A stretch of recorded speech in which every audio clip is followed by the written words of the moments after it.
once again I welcome you. This is my next video on Gauss law, and we studied application. This is the next application of Gauss law. So before proceeding to the application, I really thank for very positive response from your side and the enthusiasm which you have shown and watched the video. This is really great. So today I have come with an idea of small video on just one application of Gauss law. You know, Gauss law is very important. And watch my videos. I have cleared each and every aspect of electric flux and Gauss law very patiently, in a very moderate pace, so that all students absorb it and learn something. In my view, teaching is according to the level of the students. So this video may be all type of students watching. And you know, there is facility of increasing the speed in YouTube. You can move up to speed 1.25 from normal to 1.25. So this option is available. So technology is supporting. Students, you know, all my effort is for the welfare of the society, for the welfare of the science students. All is free, available in public domain. You can access, you can use, you can share. And just to help the students during this COVID-19 crisis. And students, you have to learn the new ways of studying. This is very important. This is bipolar process. Teachers are also learning to teach through this medium, and students are also learning to understand the positives of this medium. This medium is also strong. And both the classroom teaching and online teaching both have pros and cons. And this is up to an individual how he cope up with these things and become perfect to utilize these facilities. Basic aim of creating these lecture video is just to focus on the NCERT. I am very orthodox on this aim, that I am focusing point to point on NCERT so that basic level can be achieved during this crisis of COVID-19. At later stages we can develop more advanced lectures. So let us start. So one more application of Gauss law. This is to find the electric field intensity due to infinitely charged plate. So this is infinitely charged plate with positive charge. So keep in mind, this is positively charged infinite plate, and this is the axis diagram. This side of the plate is along x-axis, this side along y-axis, and this is along z-axis. What is the procedure to apply the Gauss law? First we have to decide the Gaussian surface. So here I have selected rectangular parallelepiped on both the side of the plate. So this is rectangular parallelepiped surface. This is Gaussian surface. Over this small area element A. This is the area element, the smallest area element, rectangle, and I have drawn a Gaussian surface rectangular parallelepiped here on both the sides. So I have decided the Gaussian surface. So this is Gaussian surface, rectangular parallelepiped. Now there are surfaces, 4 to 6 surfaces are there. This is first surface on this side, and electric field will be perpendicularly outward at this surface because this is positively charged infinite plate. This is second surface. Here electric field will be outward at this surface perpendicularly. This is green one is the unit vector perpendicular to this surface and along the direction of area vector.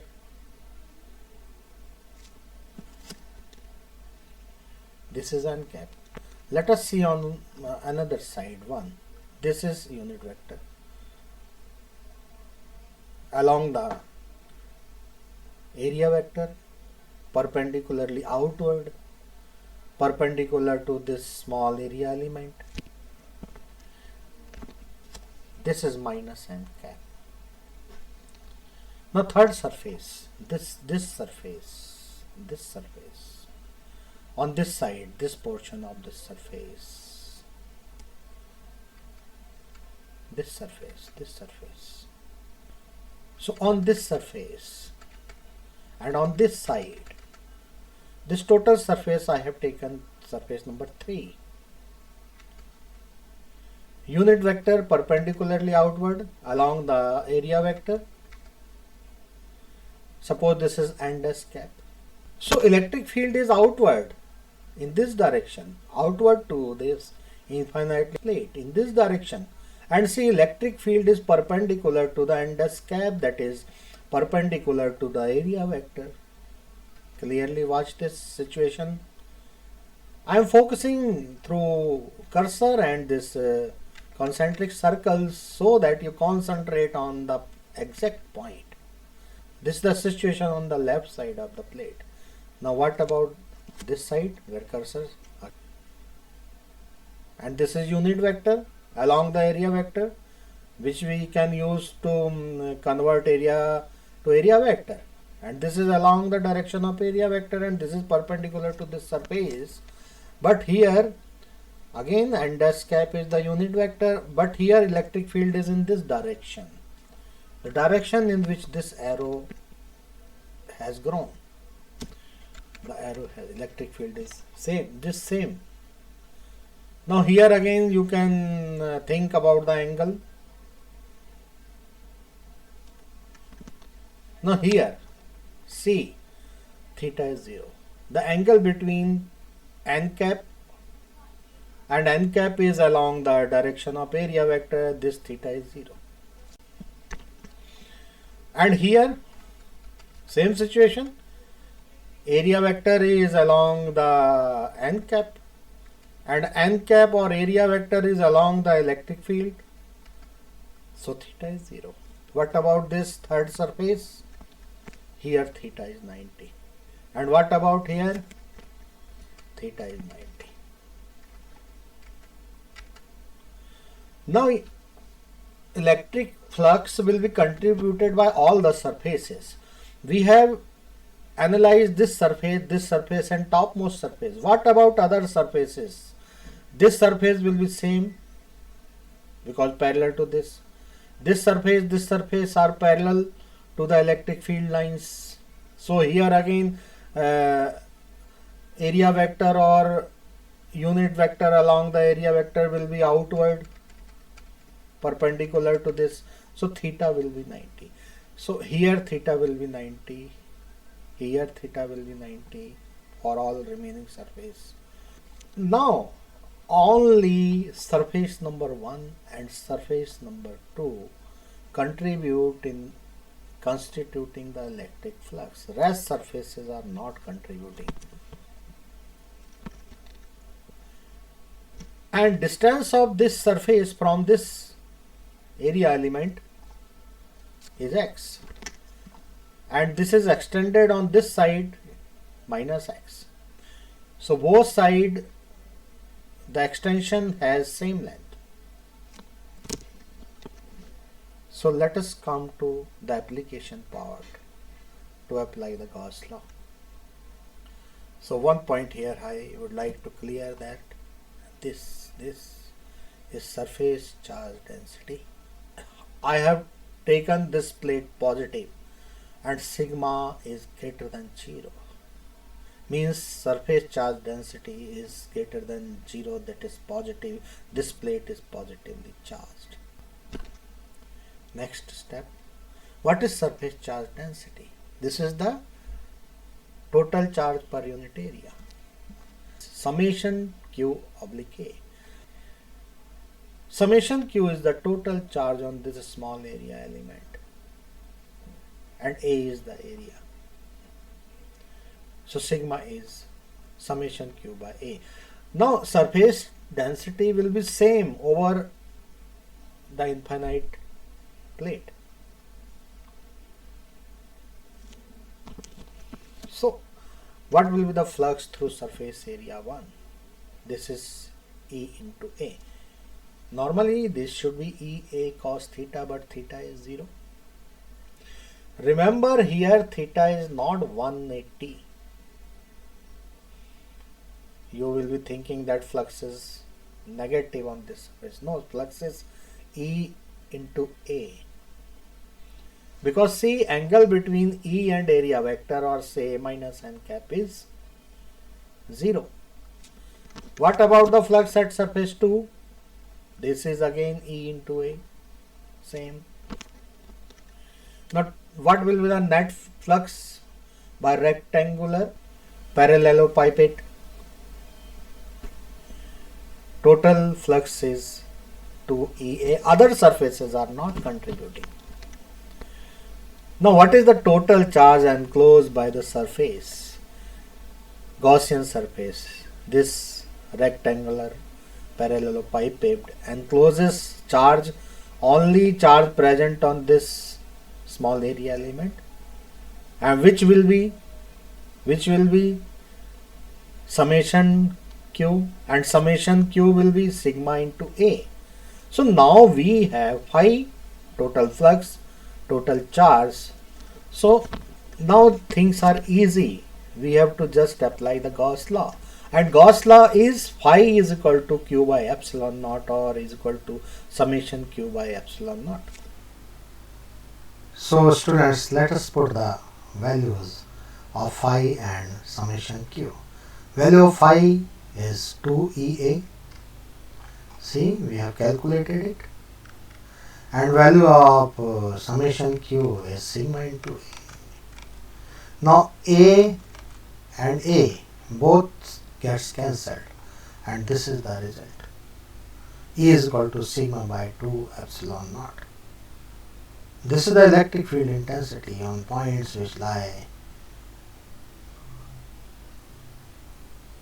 near to the uniformly charged infinite plate. Whether this side or this side, magnitude is same. And this is the expression for the point which lie on this side. Because n cap is the unit vector along electric field intensity at a point which lie on this side of the plate. So what will be the vector form of the electric field intensity on points which lie on this side? There is no change in the magnitude, but C direction has changed. And this is outward in this direction, in minus x direction. So we have to use the unit vector accordingly. We replace this n cap by minus n cap. So you will get the electric field intensity vector for points which lie on this side. So here, few points in this box. Electric field when sigma is greater than 0 is outward, away from the plate. If sigma is less than 0, that is plate is negative, electric field intensity is inward towards the plate. And one more important fact is that electric field intensity is free from the distance of the point from the plate, free from the x, does not depend on the x. So now you can think of what type of electric field is producing on both the sides. Uniform in nature, because this is infinite plate. If we take a finite large planar sheet, electric field intensity will be same, but some condition is there. This will be same in the middle region of the plate, but not near the edges of the plate. Near the ends of the plate, this will not be the same, will not be uniform. So only particular region, that is middle region, where this formula fits. Otherwise, it does not fit the for points which lie near the edges, near the ends of the finite large planar sheet. So this is all about a discussion. So thank you very much. Stay blessed, stay safe. This all material is for the welfare of the community, for the welfare of science students. This is freely available on YouTube and anyone can access it. Thank you very much. Till next video. Bye bye. Take care. And I hope you will watch this video and share with your friends, peers, and your feedback is always appreciated. Thank you very much.